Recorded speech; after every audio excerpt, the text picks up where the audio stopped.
Hey, so I really enjoyed this book, even though I hate nonfiction.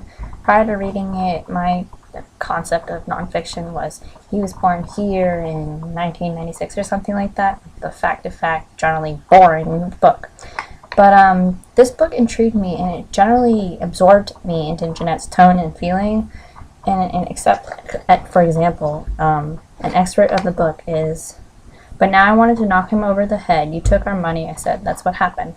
"Well, don't that be all?" Dad said. He started going on about how man comes home from slaying dragons, trying to keep his family safe, and all he wants in return for his toil and sacrifice is a little love and respect.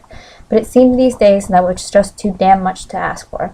He said he didn't take our New York money, but if Lori was hell-bent on living in that cesspool, he'd finance her trip himself.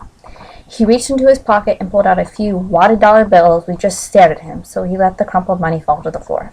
"Suit yourself," he said. "Why are you doing this to us, Dad?" I asked. "Why?" His face tightened with anger, then he staggered to the sofa bed and passed out. "I'll never get out of here," Lori kept saying. "I'll never get out of here." "You will," I said. "I swear it." I believed she would, because I knew that if Lori never got out of Welch, neither would I. And I found myself angry at Rex Walls, and I was generally felt hatred towards him as well. And the novel wasn't hard to read. I found myself flipping through it like a fiction novel.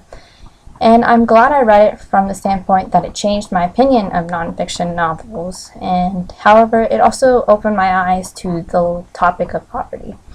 Living in one of the richest counties, it is pretty rare to see a homeless person just walking around. And it's kind of odd to think about what they didn't have. So another excerpt of the book would be,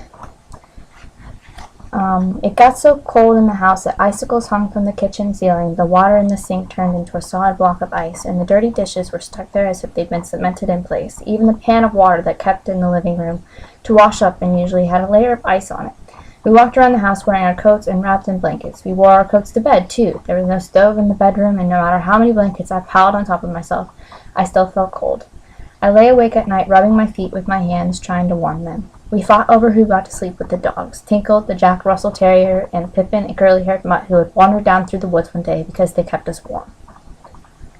So it's kind of odd to think about how they didn't even have heat, and, that's never something I think about. So it just really opened my eyes to how lucky I am.